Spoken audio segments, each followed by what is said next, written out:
우리가 1960년대, 50년대 이럴 때는 감염성 질환이 엄청 무서웠죠. 뭐 폐결핵이라든지 폐렴이라든지. 근데 요즘에는 이제 워낙 약들이 좋은 게 나와서 그런 부분들은 별로 없는데, 요즘에는 너무 잘 먹어서 문제죠. 잘 먹는 것 때문에 생기는 병들이 이제 가장 큰 문제가 되는 거죠. 가장 이제 문제가 되고 있는 병이 암이죠. 제일 우리 환자분들이 제일 두려워하는 거잖아요. 암이 제일 1번이에요. 그리고 예전에는 심혈관 질환이나 뇌혈관 질환, 특히 뭐 중풍 같은 거 여러분들이 많이 주변에서 환자 보셨잖아요. 요즘에 이제 또 이걸 예방하는 방법이 워낙 또 많이 나오고 있어요. 특히 고지혈증 같은 경우를 약으로 해서 해결하고 생활습관 고치고 뭐 음식 고치고 운동하고 하면서 이런 부분들이 좋아지다 보니까 오히려 심혈관 질환이나 뇌혈관 질환은 오히려 줄어들었어요. 그런데 이제 많아진 것은 암이나 대사성 질환으로서 오는 자가면역 질환 같은 거, 이런 게 이제 요즘에는 오히려 많아지고 있는 추세죠. 그래서 이렇게 의학이 발달하는 것에 따라서 이렇게 유행하는 병도 많이 달라져요. 그래서 요즘에는 암이 어떻게 보면 제1번입니다.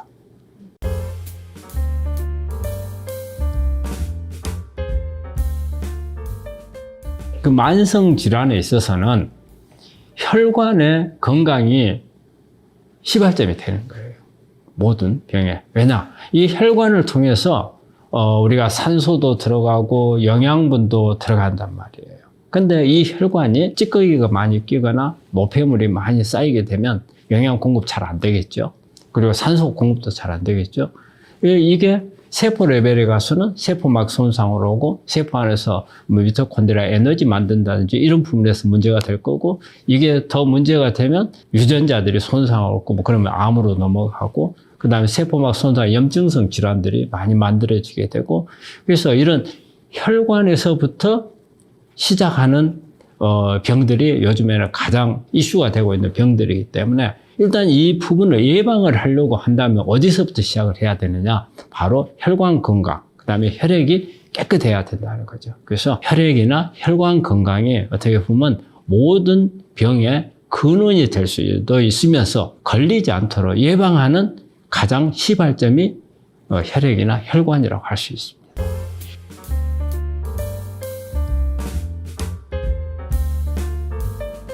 혈액은 일단은 가장 좋은 건 어때요? 깨끗해야 하잖아요. 찌꺼기가 안 껴야 하잖아요. 그러려면 어때요? 우리가 음식에서부터 시작을 해야죠. 그러면 어떤 것을 주로 많이 하냐? 채식을 많이 하게 되면 콜레스테롤을 떨쳐줄 수가 있고, 그리고 혈액이 응고되는 것을 막아주는 게 있고, 그리고 이제 항산화제들이 많이 들어가서 우리 혈관에 청소도 해주고 혈관을 깨끗하게 만들어주는 이런 부분들이 되겠죠. 그래서 이제 음식에 대한 부분이 제1번이고, 그리고 이제 두 번째는 우리가 운동을 잘해야 돼요. 우리가 운동을 잘하게 되면 우리가 대신 앞에서 어떤 음식을 과하게 먹었다. 그러면 대개 이때 만들어지는 게 중성지방이 많이 만들어지거든요. 이 중성지방이 나중에는 고지혈증을 유발하는 원인이 되거든요. 우리가 운동을 해서 빨리 에너지를 써버려야 돼요. 남게 되면 저장을 하는 거잖아요. 그렇기 때문에 남지 않게끔 해야 되기 때문에 운동을 잘 해야 되고, 어떤 스트레스라든지 이런 부분도 영향을 줘요. 스트레스 같은 경우에는 우리가 스트레스 받으면 폭식하는 분들이 있잖아요. 폭식하게 되면 결과적으로는 어때요? 고지혈증을 야기를 해서 혈관에 나쁜 영향을 주게 되죠. 그리고 수면도 중요해요. 수면도 중요한 게, 우리가 잠을 잘 자면은 우리가 음식이라든지 입맛이라든지 이런 부분들도 좋아지기 때문에 우리가 건강하는 것을 찾게 돼요. 근데 우리가 잠을 잘못 자면 짜증이 나게 되고, 그러면 되게 단 음식이라든지 탄수화물 위주 쪽으로 가버리는 경우가 많거든요. 그래서 이런 습관들이 어떤 건강을 해칠 수 있는 그런 부분들이거든요. 예. 그래서 그런 부분들을 잘 개선을 해야 우리가 혈관이 깨끗해지고, 그리고 혈액이 건강해져서 우리가 이런 만성 대사성 질환들을 예방할 수 있습니다.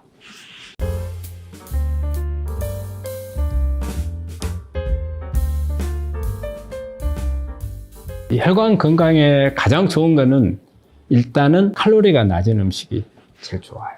칼로리가 어쨌든 많으면은 우리 몸에서 다 쓰지 못하고 남는 거는 중성지방으로 바뀌고 이 중성지방이 결과적으로는 고지혈증을 유발할 수 있고 동맥경화를 유발할 수 있는 거기 때문에 그런 부분이고, 그리고 항산화제가 충분한 음식들, 우리가 야채라든지 그다음에 과일이라든지 이제 이런 부분들이 들어가서 혈관을 깨끗하게 해야 되는 이제 그런 부분들이고, 우리가 특별히 먹는 게 아니고 평소 때 먹는 음식으로 보면은 마늘이라든지 그 다음에 양파라든지, 그리고 이제 부추라든지 파라든지, 이게 다 십자합과 식물들이거든요. 이 십자합과 식물들이 항산화력이 아주 강해요. 그래서 이런 부분들을 먹게 되면은, 혈관이나 혈액의 건강을 아주 유지하는 데 도움을 많이 주죠.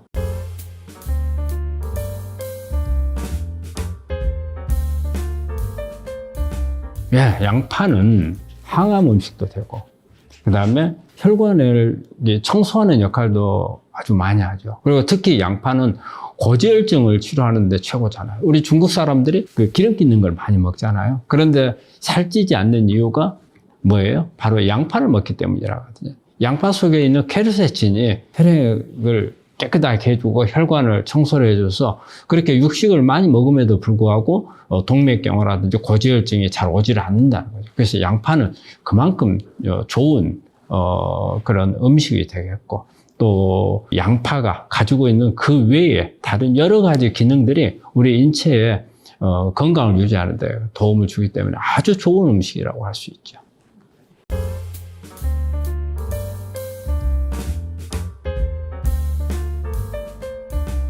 양파 같은 경우는 우리가 생으로 먹느냐, 익혀서 먹느냐에 따라서 약간 효과가 달라요.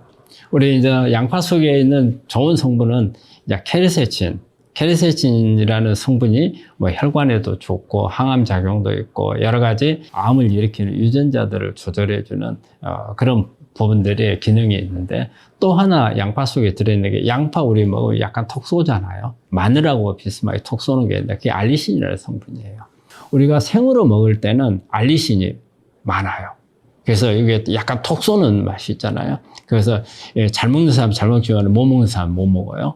그래서 생으로 먹으면 그렇고. 근데 익히게 되면 알리신은 잘 안 만들어져요. 대신 케르세틴이 높아져요. 그런데 만약에 근데 내가 두 가지가 다 필요하다, 그러면은 살짝 데치거나 쪄가지고 먹으면은 두 가지 효과를 다 볼 수가 있어요. 그래서 어떤 게 좋으냐 나쁘냐 보다는 내가 어떤 성분을 더 원하느냐. 특히 우리 이제 케르세틴을 이제 높이고자 하는 부분에서는 어떻게 보면 암이 있는 분들이라든지, 그리고 어떤 혈관에 고지혈증이 있는 분들, 이런 분들한테는 오히려 케르세틴을 높여야 되니까 익히는 게 더 나을 수도 있겠죠. 근데 여기 또 알리신은 상당히 면역을 높이는데 아주 효과가 있고 해독 작용이 아주 강해요. 그래서 우리가 이제 간 해독이 잘 안 된다든가 이런 분들한테는 어떻게 보면 알리신을 높이는 게 좋으니까 이런 경우는 생으로 먹는 게 더 도움이 될 수도 있죠.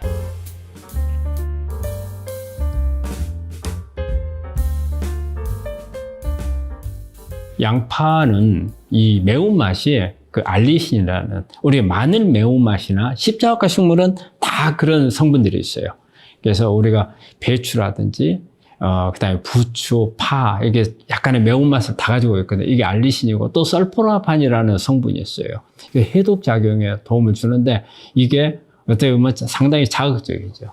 그래서 이런 자극적인 것에 약간 좀 부담스러워 하는 분들은 익혀서 먹는 게 좋고요. 이런 설포라판이나 알리신, 이거에는 알레르기를 좀 일으킬 수 있는 경우가 있어요. 그래서 이런 그 알레르기가 있는 분들은 조심을 해야 되고, 또 이 양파는 이런 알리신이나 설포라판 이 성분들이 위장 장애를 일으킬 수가 있어요. 그래서 위장이 좋지 않은 분들은 생으로 먹는 것보다는 익혀서 먹는 게 좋습니다.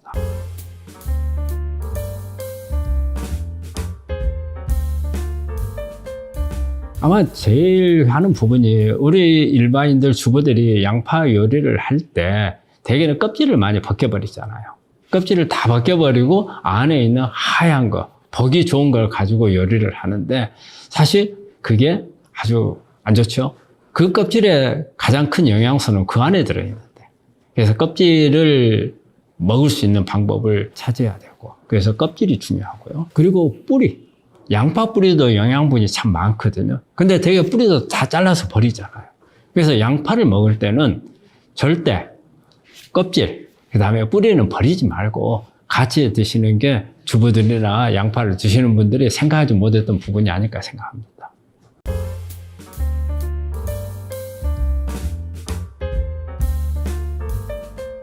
이 양파 껍질은 그냥 먹기 어렵죠. 그냥 먹기 어렵기 때문에 가장 좋은 방법은 차를 만들어서 먹는 게 가장 좋아요. 그래서 양파차가 약간 단맛도 있고요. 또 색깔도 보기 좋잖아요. 노릇스름하니 해가지고 보기 좋아요. 그래서 그렇게 먹는 게 가장 좋은 방법이고, 이 시장에서 양파를 사다가 이것을 껍질을 하려고 보면 막 흙도 묻어 있고 뭐 씻어내기도 어렵고 그렇잖아요. 그래서 요즘에는 보면은 이 껍질만 제품으로도 나오더라고요. 양파 차를 좋아하시는 분들은 껍질을 꼭 먹고 싶으신 분들은 그런 방법을 이용하는 것도 괜찮하다고 생각합니다.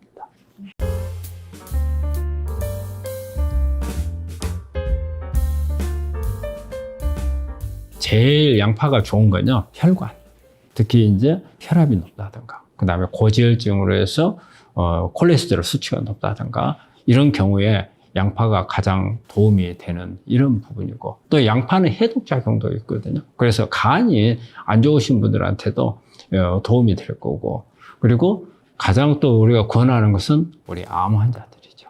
양파에 있는 케르세친이 아주 강력한 그런 항암 작용을 가지고 있고 유전자를 억제를 하거든요. 저는 그래서 재발 전이 되는 경우라든지 어떤 3중음성 유방암이라든지 이렇게 암 중에서도 조금 더 줄기세포 쪽으로 가는 암들은 되게 이제 그 신생혈관을 억제를 해야 돼요. 신생혈관이 계속 만들어지면서 영양 공급하고 해서 암이 빨리빨리 크거든요. 그걸 차단하는데 가장 좋은 방법이 저는 양파라고 생각을 해요. 그 외에도 이제 몇 가지가 있어요. 포도씨 속에 있는 레스베라트를 하고, 그 다음에 사과 껍질에 있는 피세틴하고, 저는 그래서 요 세 가지를 항상 한 세트로 해가지고, 주문을 해서 복용토록 하거든요. 그만큼 양파는 우리 암에 중요하고, 암 중에서도 재발 전이암, 그리고 3중음성 유방암이나 폐암이나 간암, 좀 이 암 중에서 좀 애우가 안 좋은 암들한테는 양파를 적극적으로 권합니다.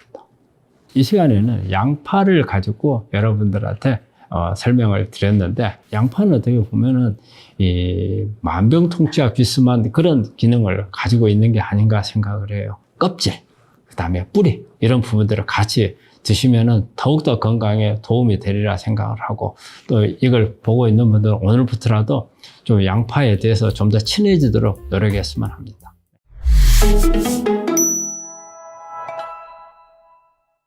가장 위험한 뇌 관련 증상은 뭐가 있습니까? 갑자기 생기는 증상들입니다. 뇌혈관 증상. 그래서 뇌혈관 증상에는 항상 갑자기라는 수식어를 붙여야 되는데요.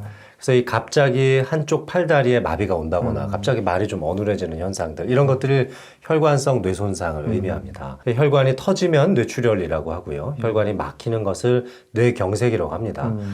이 심장에 가는 관상동맥이 막히는 걸 심근경색이라고 하죠. 경색이라는 용어는 항상 막힐 때 쓰게 되는데요. 뇌출혈과 뇌경색의 비율은 지금 약 19% 대 81% 정도로 뇌경색의 비율이 단연코 많아졌습니다. 65세 이상 고령층 중에 약 70% 이상이 고혈압 약제를 드시고 계시거든요.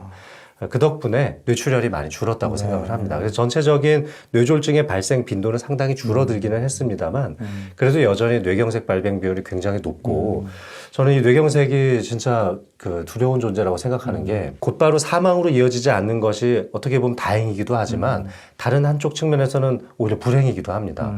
내가 굉장히 심각한 후유증을 안고 거동도 제대로 못하는 채로 계속 연명만 하고 있다면 나에게도 가족에게도 사회적으로도 큰 손해거든요. 뇌경색 때문에 거동이 불편해지시는 분들이 약 3분의 1 정도 됩니다. 근데 인구 10만 명당 약 100에서 120명 정도의 뇌경색이 매년 생기기도 하거든요. 진짜 너무너무 많은 발생 비율을 가지고 있는데, 앞으로 그래도 요즘 이제 고지혈증 약들 많이 드시고 또 당 조절도 잘하고 있고 건강한 식생활에 대한 홍보도 잘 되고 있으니까 뇌경색 발병 비율도 좀 획기적으로 많이 낮아지지 않을까 기대하고 있습니다. 이 특히나 나이 먹으면 병원 가까운 곳에 살으라는 게 이 뇌졸중 같은 것 때문에 그렇거든요. 이 병원까지 도착하는 시간이 있는데 그 시간 내에 시간대로 도착하지 않으면 후유증을 심하게 앓게 되니까. 맞습니다. 지금 국내에서도 평균적으로 뇌졸중 증상 발생 이후에 병원 도착까지 걸리는 시간을 대략 5시간 정도 보고 있는데요. 4시간 반 이내에 도착을 해야 치료가 가능하거든요. 그러니까 평균적으로 그 시간을 넘어가기 때문에 그 혜택을 못 보시는 분들이 절반 이상이라는 거죠. 너무 안타깝습니다. 제가 들어보니까 집에서 이제 갑자기 이게 일어나는데 전조 증상은 있는 것 같더라고요. 이게 뭐 한쪽으로 쏠린다든지. 그렇죠. 소화불량 된 듯이 그렇게 가슴이 옵니다. 답답하든지. 문제는 요즘에 혼자들 사시니까. 그래서 그게 더 참 문제예요. 귀찮기도 하고 또 이제 자녀분들과 함께 있더라도 자녀가 퇴근할 때까지 좀 기다렸다가 상의를 좀 해야지 하고 넘기시는 분들도 많은 것 같아요. 글쎄, 독거인 상태에서 이제 이웃 주민들에 의해서 발견돼서 응급실로 실려오시는 환자분들도 정말 많이 배웠는데요. 이런 경우에 후유증을 면치가 어렵죠. 이렇게 시선 못 마주치는 네네. 그런 증상들이 있는 거죠. 네, 이제 뇌졸중을 우리가 미리 좀 알 수 있는 증상들, 뇌졸중 학회에서는 이런 캠페인도 하고 있는데요. 미국에서는 FAST라는 이름으로 캠페인을 합니다. 뭐 face, arm, speech, 그다음에 time, 시간이 중요하다 해서 FAST라는 걸 하는데요. 국내 실정에 맞춰서 이것을 이웃 손발 시선이라는 이웃 손발 시선. 네, 그런 캠페인을 하고 있는데요. 이웃 이거는 이하고 웃어보세요라는 말입니다. 그래서 영어의 그 face에 해당되는 거죠. 이하고 웃어봤을 때 나의 양쪽의 입꼬리가 똑같이 움직이는지, 평소와 비슷하게 움직여지는지. 근데 한쪽만 움직여진다거나 이렇게 삐딱한 그 모양새가 나온다면은 얼굴에 마비가 왔다, 안면 마비가 왔다 보실 수 있고요. 두 번째 손, 이건 이제 한쪽 팔다리에 마비가 왔는지를 보라는 겁니다. 그래서 팔을 앞쪽으로 쭉 들어보시고 한쪽 팔이 이렇게 떨어진다면은 서둘러서 이제 병원 떨어지는 네, 그렇습니다. 아예 뭐 들지 못할 정도면 얼른 병원을 가시겠죠. 이거는 오십견이죠. 네. 아주 미묘하게라도 조금 떨어지는 증상이 있다면은 119에 전화를 하시고요. 그다음에 이제 이웃 손발인데요. 발은 그 발을 얘기하는 게 아니라 발음을 얘기하는 겁니다. 그래서 스스로 말을 좀 해보시면 돼요. 노래를 좀 불러보셔도 좋고 간단한 단어들 뭐 동해물과 백두산이 이렇게 불러봐도 되죠. 했을 때 발음이 마치 술에 좀 취한 사람처럼 뭐 동해물과 백두산이 이런 식으로 나쁘게 발음이 된다면 발음장애, 구음장애가 있다는 거고 바로 또 신고를 하셔야 되죠. 자, 이웃 손발까지 알아봤는데요. 마지막에 시선입니다. 시선은 내가 정말 말 그대로 시선을 맞출 수 있느냐. 그래서 어떤 한 물체를 바라봤을 때 두 개로 갈라져서 보이거나 흔들려서 보이거나 한쪽 상이 좀 가려져서 보인다거나 TV를 이렇게 봤는데 오른쪽 화면만 좀 이상하게 찌그러져서 보인다면은 그것도 시선에 문제가 있다고 볼 수 있습니다. 그래서 이렇게 이웃 손발 시선에 문제가 있을 때에는 반드시 119를 통해서 병원을 방문하시면 되겠습니다. 뇌졸중을 부르는 원인이 뭐 7가지가 있다고 들었는데 그게 뭐예요? 지금 이제 뇌졸중학회에서도 저도 홍보위원을 하고 있는데요. 뇌졸중학회에서 가장 강조하는 7가지 위험 요소들을 꼽자면 단연코 첫 번째는 고혈압입니다. 혈압약 드시다가 그냥 임의로 중단하시는 분들도 있는데요. 이게 정말 위험하고 고혈압이 있는 것 자체만으로도 뇌졸중 위험도가 4배까지 높아지니까요. 내가 나이가 들면서 특히 45세 이상의 성인 남성인 경우라면 혈압 주기적으로 좀 체크해 보셔야 됩니다. 그래서 140이 넘어가는 수축기 혈압이 지속적으로 관찰되면 과감하게 아주 소량이지만 약을 하나 드시는 게 좋아요. 그래서 혈관을 굉장히 어릴 때부터 관리해 놔야 나중에 70대, 80대, 90대가 됐을 때 뇌졸중 안 생길 수 있고요. 또 고혈압에 의해서 아주 작은 뇌경색이라고 부르는 소혈관 질환에 의한 열공성 뇌경색이 많이 생길 수 있기 때문에 혈압 관리가 으뜸이라고 할 수 있습니다. 모든 걸 제쳐두고라도 진짜 혈압만큼은 잘 관리하셔야 됩니다. 이 두 번째로 많은 기여도를 가지고 있는 게 바로 당뇨병입니다. 지금 당뇨 전 단계까지 합치면 1,000만 명에 넘는 당뇨인이 있다고 엄청 하죠. 많더라고요. 그래서 저도 이제 분기마다 한 번씩 연속 혈당 측정 장치를 팔뚝에 부착하고 제 혈당을 주기적으로 측정을 해보는데요. 컨디션이 좀 안 좋거나 스트레스를 받으면 굉장히 혈당이 많이 올라가기도 합니다. 혈당이 조절이 잘 안 되는 것만으로도 한 2배에서 2.2배 정도 뇌졸중 위험이 높아집니다. 그래서 당뇨 건강검진 하실 때 잘 살펴보시고요. 당화혈색소가 5.8% 이상으로 높아진다면은 반드시 좀 주치의를 정해놓고 계속 주기적으로 상의를 해보시는 게 좋겠습니다. 세 번째 높은 기여도를 가지고 있는 게 부정맥입니다. 나이 들수록 또 많아지기도 하고요. 심장은 항상 쿵쾅 이렇게 규칙적으로 뛰어야 되는데 쿵쾅 구궁황, 구구구구황 이런 식으로 이제 건너뛰면서 뛰는 심장 박동을 가지고 있는 걸 부정맥, 정확하지 않은 맥이다라고 부르는 거죠. 그래서 이 심방세동이 생기는지 부정맥이 있는지 꼭 살펴보는 게 중요합니다. 제가 요즘에 이런 스마트워치를 차고 다니는데요. 삼성 핸드폰 또 애플 핸드폰 전부 다 이런 스마트워치가 제공이 되잖아요. 거기 있어요? 네, 요걸로 부정맥을 검측해 볼 수 있어요? 있습니다. 네, 갤럭시 핸드폰 쓰시는 예. 갤럭시 워치 요즘 굉장히 저렴해요. 그거 있어요. 네, 이렇게 손가락을 대면 부정맥이 측정이 되죠. 네 번째로 중요한 것이 이제 고지혈증입니다. 원래는 이 고지혈증이 두 번째나 세 번째 정도의 위험 요소로 꼽혔는데요. 지금 2000년대 이후에 스타틴이라고 부르는 고지혈증 치료제가 많이 이제 보급이 되면서 굉장히 그 위험도가 낮아졌어요. 심지어 이제 저도 오래전부터 이제 방송에 공개했다시피 먹고 있거든요. 네, 지금 굉장히 많은 국민들이 드시고 계시고 그 덕에 진짜 어마어마하게 많은 뇌경색 발병 비율이 줄었습니다. 정말 저는 이 약에 너무너무 감사하고 있고 물론 부작용도 있기 때문에 주치의와 잘 상의하셔서 부작용이 없는 선에서 안전하게 섭취를 하시는 것을 추천드립니다. 다섯 번째, 여섯 번째가 이제 음주 흡연입니다. 음주 흡연 하는 것만으로도 역시 한 2배 정도 위험력이 높아지는데요. 뇌출혈만 놓고 보면요. 과음하시는 건 10배까지 높아지거든요. 그래서 너무 술 많이 드시지 않게 건강한 음주 습관을 좀 가지셨으면 좋겠습니다. 한 번 드시면 보통 몇 병 정도 드세요? 아니, 저는 요즘에 많이 못 먹어서 그냥 막걸리 한 병, 와인 반 병, 너무 딱 좋네요. 소주 반 병. 그리고 두 분이서 이제 와인 한 병 정도 같이 나눠서 드시는 거잖아요. 요 정도까지가 가장 안전한 음주라고 볼 수 있습니다. 근데 술을 전혀 못 하셨던 분들한테 뭐 그렇게 먹으라고 하는 게 아니고요.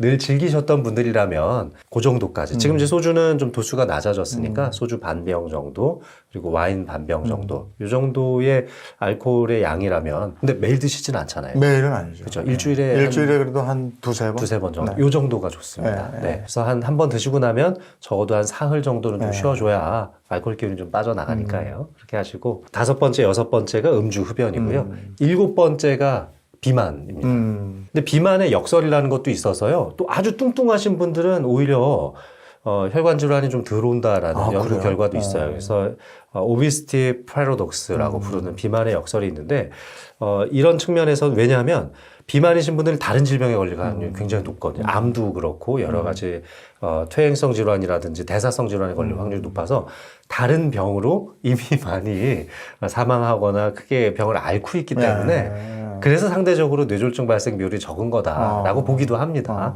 오늘 이렇게 꼽은 7가지가 있는데 혹시 해당되시는 게 저는 고지혈증 하나가 있으신 거죠. 그리고 비만 전 단계. 근데 과체중. 그렇게 살을 다시고 허벅지가 보통이 아니신데. 과체중 늘 나오고요. 그렇습니까? 근데 이게 뇌졸중 아마 지금 같이 방송 보시는 분들 중에 걱정인 분들 많으실 텐데. 두통 같은 게 많이 올 때가 있잖아요. 한쪽 편두통도 오고 이러는데 그게 혹시 뇌졸중으로 갈까봐 걱정하는 분들도 있거든요. 사실 젊은 연령대에서 겪지 않았던 새로운 종류의 두통이 정말 강력하게 찾아오면 병원을 방문하셔서 MR을 많이 찍죠. 제가 이제 대학에 근무할 때였는데 28살 되신 이제 남성분이셨는데요. 이분이 두통이 만성적으로 있었던 거예요.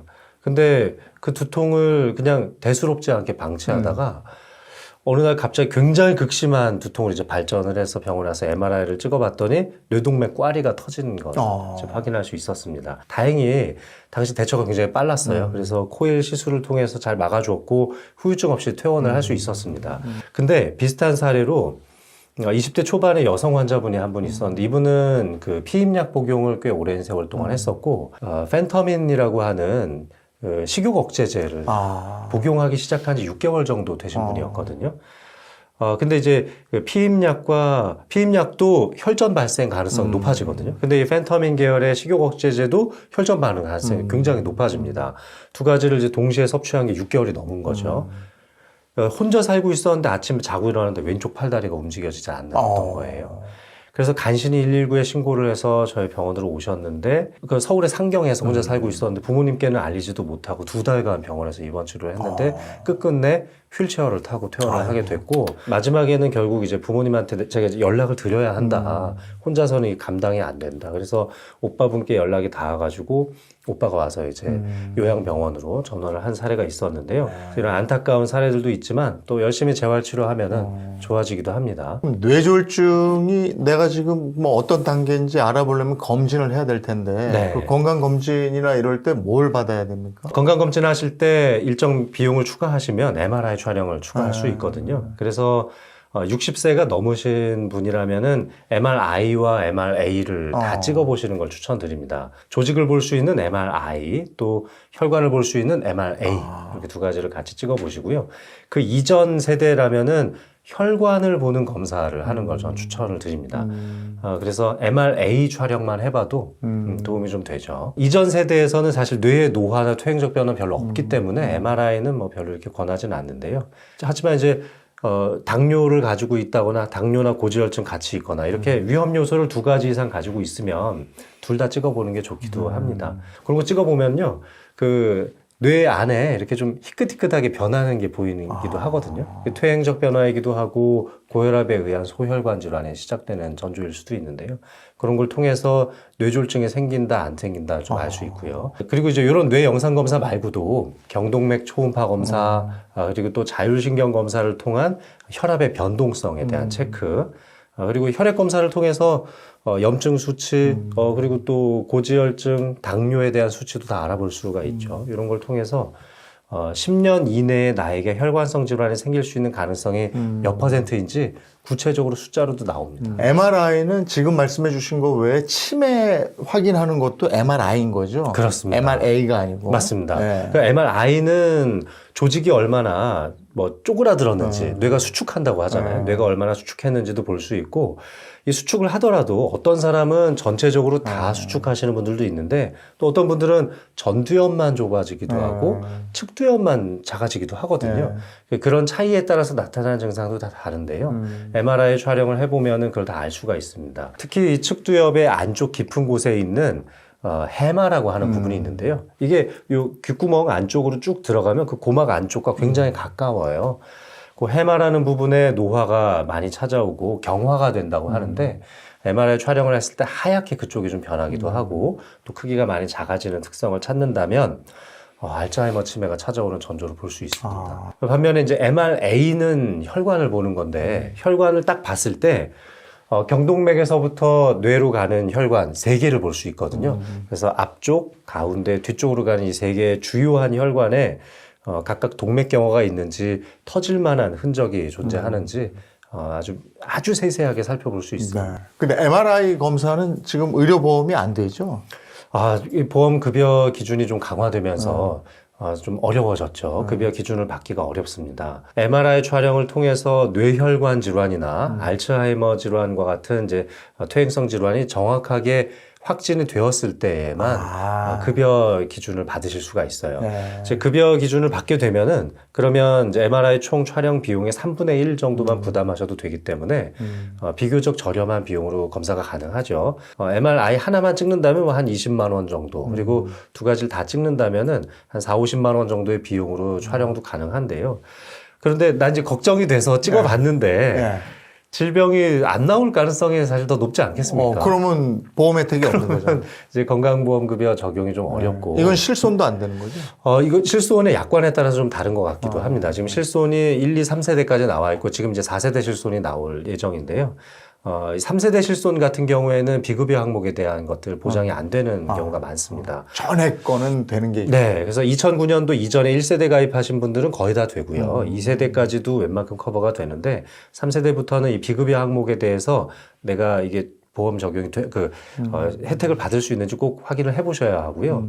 그래서 또 병원에서도 그런 혜택을 받으실 수 있도록 서류를 또 많이 만들어 드려야 하는데, 그런 것들을 좀 꺼려하는 병원들도 있기 때문에. 왜냐하면 그렇게 해서 이제 실손 급여를 탈 수 있도록 만들었는데, 나중에 이것이 법적 분쟁화 돼가지고 병원으로 그런 이제 소송이 들어오는 경우도 있다고 해요. 이제 그런 것들에 대한 법적 분쟁에 휘말리기가 싫으니까 아예 저희 병원은 그냥 건강검진만을 목적으로만 찍습니다 하고 실손은 해당이 안 된다, 이렇게 하시는 분들도 있는 것 같습니다. 그럼에도 불구하고, 그러니까 뇌 MRI가 가격이 제법 나감에도 불구하고, 네. 이런 분들은 꼭 좀 찍어보시는 게 좋겠습니다 하는 분들도 있을 거 아니에요. 저는 일단 40, 50대 남성이라면 한 번쯤은 MRA를 찍어보셨으면 좋겠어요. MRA? 네, MRA요. 지금 40대와 50대 돌연사 1위가 지주막하 출혈이거든요. 나도 모르는 사이에 뇌 안에 꽈리가 조금씩 성장하다 갑자기 터져서 사망하는데요. 그래서 내 머릿속에 혹시 그런 시한폭탄 같은 존재가 있는지 한 번 정도는 저는 그 정도 투자할 만하다고 생각합니다. 그만큼 좋은 투자처도 없어요, 사실. MRA도 MRI처럼 비싸요? 네, 가격은 거의 그렇구나. 비슷합니다. MRA가 약간 더 비싸거든요. 조금 더 많이 찍어야 돼요. 근데 그렇게 한 번쯤 찍어보시는 걸 추천드리고, 여성분들이라도 갱년기 이후 폐경을 겪으신 분들이라면은 한 번쯤 혈관에 대한 점검을 해보시는 게 좋겠고요. 65세 이상이 넘어갔다면 그러면 MRI와 MRA 둘 다 동시에 찍어보고 혹시 나에게 치매의 가능성은 없는지, 파킨슨병과 같은 또는 혈관성 질환에 해당되는 위험 요소들이 없는지, 그게 만약에 위험 요소가 나오면 지금까지 살아온 60여 년의 나의 인생 중에 뭔가 허점이 있다는 증거잖아요. 그게 유전자가 됐을 수도 있고 나의 생활 방식, 식생활 습관에 문제가 있을 수도 있으니까 빨리 그걸 찾아야죠. 나의 인생이 항상 완벽할 수는 없기 때문에 그때 찾아서 교정하시면, 저는 그래도 한 75세 이전에 나의 라이프 스타일을 좀 교정할 수 있으면은 굉장히 많이 예방할 수 있다고 생각합니다. 아니, 저도 방송 때문이었지만 가서 처방을 받아서 지금 약을 먹고 있는데, 네. 치매 위험성이 있다면 미리 좀 검사를 해서 그런 조짐이 보이면 치매와 관련해서도 요즘 약이 좋은 게 많이 나와 있죠. 많이 나오죠. 네.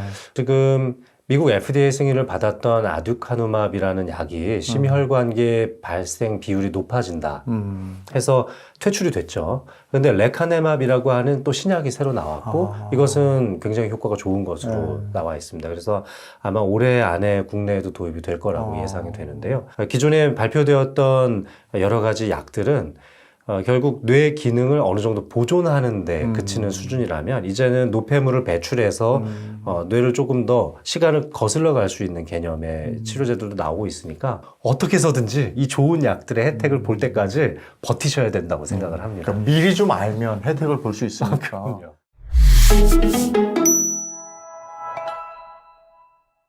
날씨하고 고혈압에 대한 이야기입니다. 날씨가 정말 이렇게 요즘에 부쩍 추워지고 있잖아요. 근데 특히 이제 아침에 밖에 나가실 때 조심하라는 그런 뉴스 많이 들어보셨을 거예요. 고혈압은 평상시에도 위험한데 겨울에 추운 날 진짜 위험해요. 날씨가 추울 때 고혈압 환자라면 조심을 해야 된다 라는 건데요. 실제로 통계적으로 봐도요, 날씨가 추운 겨울철일수록 뇌졸중이나 뭐 심근경색이나 어떤 그 심혈관계 쪽에 문제로 인해 가지고 쓰러지는 분들이 더 많이 나와요. 기온이 내려가면 내려갈수록 뇌졸중 위험이 더 이렇게 커진다는 그런 통계들이 나와 있거든요.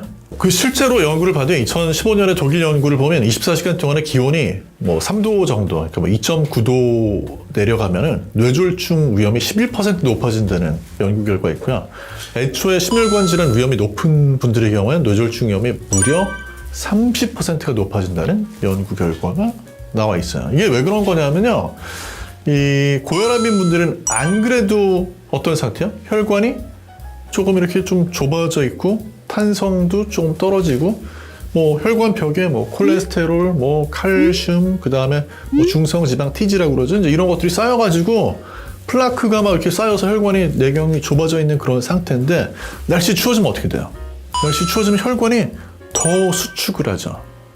그냥 쉽게 얘기해가지고 혈관이 잘 보이던 사람도 겨울철에 보시면은 팔에 혈관이 잘 안 보여요. 왜? 수축을 하니까. 네. 그러니까는 전체적으로 이렇게 수축하는 과정에서 혈압이 어떻게 될까요? 더 올라가죠. 그러니까 안 그래도 고혈압인데 혈압이 더 올라가니까 그로 인해서 위험이 커지죠. 그 다음에 안 그래도 좁아져 있는 혈관이 더 좁아지니까 어딘가에서 막히거나 터지거나 할 그런 확률이 당연히 높아지겠죠. 그리고 날씨 추운 날은 고혈압인 분들은 평상시에는 예를 들어서 뭐 운동하러 바깥에 나가는 걸 습관을 가지고 계셨다. 춥고 눈 오고 그래요. 그때도 막 모자 쓰고 옷 입고 이렇게 나가시면 이렇게 의지가 되게 강해 보이고 좋아 보이지만 그거를 그날은 피하시는 게 더 도움이 될 수도 있다는 얘기예요. 실내에서 그냥 걷거나 실내에서 자전거를 타거나 이게 더 안전할 수도 있다는 거죠.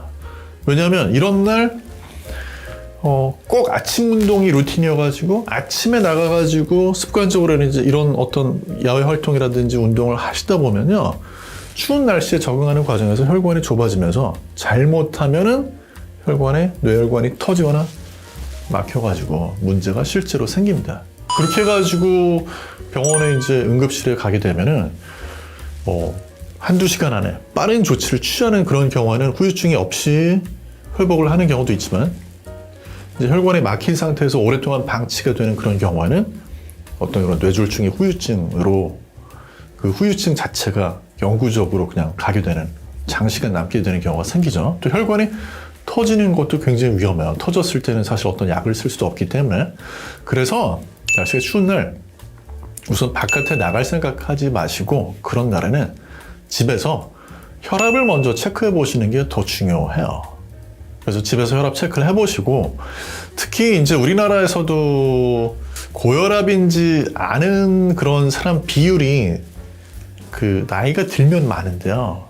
이제 40에서 49, 40대는 절반 정도밖에 안 돼요. 40, 한 5%만 자기가 고혈압인 걸 알고 있고 모르거든요.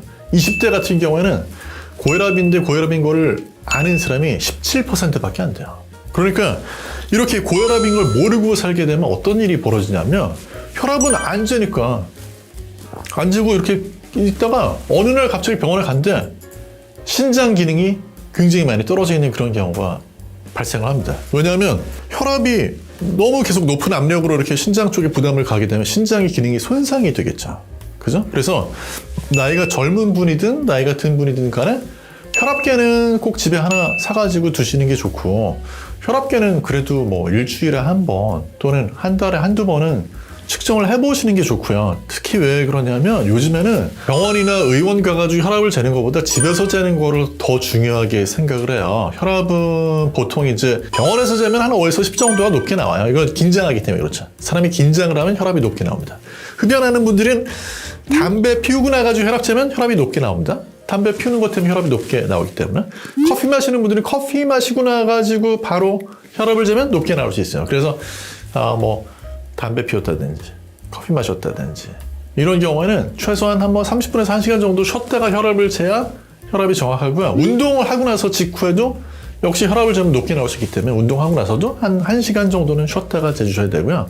서 있다가 갑자기 앉아서 혈압을 재도 높게 나올 수 있어요. 그래서 원래는 한 5분 정도를 앉아서 쉬다가 그 다음에 혈압을 재야지 좀 정확하게 나오긴 합니다. 최근 들어가지고 혈압을 잴 때 또 한번 테스트를 권하는 게, 집에서 가정용 혈압계로 잴 때는요, 보통은 어떻게들 많이 하세요? 혈압을 재보고 나가지고 또 재보는 걸 더 제일 많이 하시죠? 그러면 이제 시간에 따라 혈압이 좀 변하기도 하고, 처음에 잴 때, 두 번째 잴 때, 세 번째 잴 때 조금씩 차이가 나거든요. 기기의 오차도 있고 나의 혈압 자체가 변하는 것도 있는데, 그것만 하지 마시고 혈압을 잴 때 왼쪽하고 오른쪽하고 양쪽 팔을 한 번씩 재보시는 것도 좋습니다. 양쪽 팔에 혈압을 쟀을 때 만약에 그 10 이상 차이가 난다라고 하면, 그러면 이제 경우에 따라서는 그로 인해서 사망 위험이 조금 높아질 수 있다라는 그런 연구 결과들이 있어요.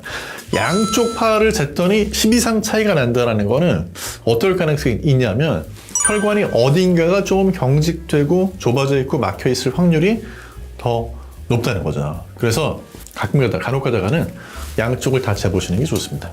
하나 이제 여기서 덧붙이면, 혈압 재보실 때 항상 맥박도 같이 보시는 게 좋아요. 그래서 보시면은 혈압계에 보시면은 위쪽 혈압, 아래쪽 혈압, 그 밑에 맥박이 나오잖아요. 맥박 같은 경우에는 사실 또 맥박이 너무 빠르거나 하시는 분들은 스마트워치 차시면 스마트워치로도 맥박이 측정이 되죠. 이거는 빛을 가지고 이제 맥박을 재는 건데요.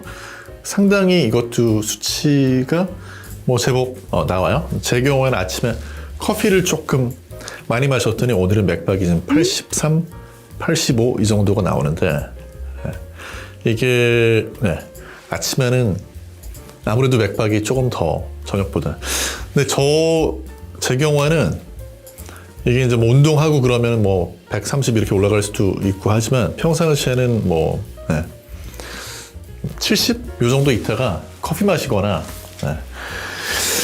뭐 하는 경우가 좀 올라가긴 한데 가장 많이 변동을 하게 되는 경우는 역시 술 마시게 될 때인 것 같아요. 그러니까 술을 마시면은 130, 140 뭐 이 정도 올라갑니다. 맥박이. 그래서 이제 그렇게 술을 마시면 빈맥이 생길 수 있는 그런 분들이 많이 있는데 이거는 실제로 저만 그런 게 아니고요. 독일에서 옥토버 페스트라고 그래가지고 독일에서 이제 10월 달에는 사람들이 다들 맥주 축제 기간이라 엄청나게 맥주를 많이 마시잖아요. 그때 그 부정맥, 빈맥인 사람, 맥이 더 빨리 튀는 그런 사람들의 그 비율이 실제로 높아져요. 그래서 옥토버 페스트 때 연구를 해보니까 그 부정맥이 늘어나더라라는 연구 결과도 있습니다. 그러니까 그 얘기는 무슨 얘기냐면 날씨가 추운 날 있잖아요. 추운 날.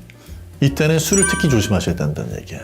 안 그래도 고혈압이 있거나 부정맥이 있거나 하는 그런 분들은 술을 조심하셔야 되는데 어떤 분들이 더 조심해야 되냐면 술 마셨을 때 얼굴이 빨개지는 사람들. 멀리 갈 필요 없이 제가 바로 그런 사람입니다. 그래서 술을 마시면 얼굴이 빨개지는 그런 분들일수록 어떤 그런 부작용에도 조금 더 취약한 것 같아요. 그래서 그런 분들 술 특히 조심하시고 특히 추운 날 술 마시면은 왜 안 좋을까요? 조금 드시면 혈압이 사실 살짝 내려가요. 왜냐면 아까 얼굴 빨개진다는 게 무슨 얘기야? 혈관이 확장을 한다는 얘기잖아요. 그러니까 혈관이 확장하면서 혈압도 조금 떨어집니다. 사실 혈압이 떨어지는 게 술 마셔서 혈압 떨어지는 게 좋지만은 않은 게 급격하게 혈압이 떨어지니까 심장은 어떻게 되겠어요? 더 빨리 뛰어가지고 더 많이 펌프질을 하려고 하는 거예요. 그러다 보니까 맥박수가 확 이렇게 올라가는 거죠. 얼굴이 빨개지는 사람일수록 맥박수 더 빨라지는 되는 이유가 있는 거예요. 그래서 그게 좋지만은 않은데 술을 많이 마시거나 술을 매일같이 마시는 분들은 어떻게 되냐면 혈압이 더 올라갑니다. 그래서 날씨가 추워요. 날씨가 추운데 술을 많이 마시면 문제가 몇 가지가 생기는데 맥박수 빨라지죠. 그 다음에 혈압이 올라갈 수 있어요. 나중에는 시간이 지나면 지날수록. 그래서 술 마시면서 막 새벽까지 술을 마시면 그 새벽에 술 취한 상태에서 바깥에 나갔다가 두 가지 문제로 쓰러질 위험성이 존재하는데 혈압이 확 올라가면서 그로 인해서 뇌졸중 위험이 증가할 수가 있고요. 그게 한 가지고 또 한 가지는 술 마시고 밖에 나가면 덜덜덜 떠는 사람들이 생기는 거예요. 그러면 어떻게 되죠? 저체온증 생기죠. 그래서 술 마시는 날 뭐 여러 가지 위험성이 존재를 하지만 날씨가 추운 날은 기본적으로 그런 위험이 여러 배가 된다. 그래서 제가 이런 말씀을 드리는 이유는 뭐냐면 연말에 회식도 많고 술자리가 많잖아요. 그런데 특히 날씨가 추운 그런 날에는 옷을 두껍게 입고 나가시고 그리고 따뜻한 데서 술을 드시고 과음을 피하시는 게 특히 중요한 게 술 많이 마시면 그런 날은 특히 더 위험하다. 그리고 제일 위험한 것도 한 가지. 나 오늘 술 마실 거니까 고혈압약 먹지 말고 가야지. 더 위험해요. 그거는. 물론 술 마실 때 혈압약 드시면 술 때문에 혈압이 같이 내려가면서 좀 어지러울 수는 있거든요. 그것도 조심하셔야 되는데 술 마신다고 고혈압약 피하시다가는 더 위험합니다. 그래서 그런 거 주의하셔야 돼요. 하나 더 덧붙여서 말씀드리면 혈압이 높은 이유 중에 하나가 사실 염분 많이 먹어서 그런 것도 있는데 그런 것들이 이제 고혈압이 있는 분들 나이가 드신 분들일수록 더 취약합니다. 그런데 아무래도 채소 많이 드시면 채소나 뭐 경우에 따라서는 과일 이런 거 드시면 그 안에 칼륨이 많이 들어있기 때문에 칼륨으로 인해 가지고 나트륨이 더 많이 배출이 되는 효과가 있어요. 그래서 물론 이제 싱겁게 먹는 게 더 도움이 될 수 있을 것 같긴 한데 바나나 같은 거 칼륨 많이 들어있어요. 뭐 바나나 말고도 대체로 채소나 과일에 칼륨 많이 들어있는데 그런 거 드시면 나트륨을 조금 배출을 도와줘 가지고 뭐 혈압을 조금 안정적으로 가지고 가는 데 도움이 될 수 있습니다. 다만 이제 채소 말고 과일 같은 경우는 당분으로 섭취하게 되는 칼로리가 있으니까 너무 많이 드시는 건 또 안 되겠고요. 그 다음에 이제 아무래도 기온이 급격하게 변화를 하는 것도 당연히 고혈압에 영향을 줄 수 있습니다.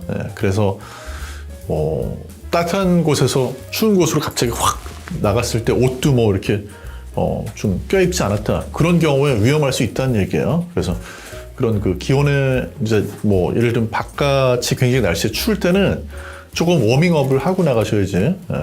갑자기 막 따뜻한 실내에 있다가 뭐 추운 데로 이동하시는 것도 좋지는 않을 수 있고요. 그 다음에 집을 요즘에 뭐 난방을 너무 이렇게 온도를 높여놓는 것도 안 좋다고 해서 그 좀 집을 좀 춥게 하는 분들이 계시잖아요. 그런데 고혈압이 조절이 잘 안 되시거나 뇌졸중이나 이런 게 위험이 있는 분들은 그래도 일정한 온도를 좀 유지를 해주셔야지 집을 너무 춥게 하는 것도 좋지는 않아요. 그러면 아무래도 뭐 혈관 좁아지면서 뇌졸중 같은 그런 위험이 더 증가할 수 있습니다. 그래서 그런 거 조심하셔야 되고요. 혈압은 사실 고혈압을 제대로 조절을 못 하시면은 그다음부터는 평생 약을 드셔야 되는데 평생 약도 한 가지가 아니고 기본적으로 3가지, 4가지, 5가지를 드셔야 돼요.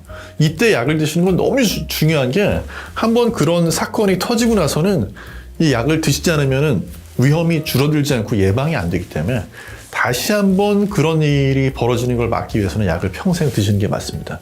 다만 이제 그런 사건이 터지지 않았다. 혈압만 일시적으로 좀 높아졌다. 그러면 그 초기 단계에는 체중 조절 잘 해주시고 식사 습관이라든지 운동이라든지 이런 걸 잘 주의를 기울여 주시면은 약을 안 먹고도 가게 될 수 있어요. 또 약을 복용을 시작한 분들도 그런 거를 잘 조절해 주시면 경우에 따라서는 약을 끊고도 그냥 뭐 몇 년이고 버틸 수 있는 경우가 생기거든요. 이런 것들은 오히려 약을 꾸준히 복용을 잘 해주면서 생활 습관을 조절하는 분들한테 오는 그런 기회지. 약을 처방받았는데 약을 먹지도 않으면서 어떻게 하면 끊을까? 연구하신다고 그렇게 되진 않아요. 그래서 오히려 약을 조금 이렇게 내가 좀 도와줄 방법.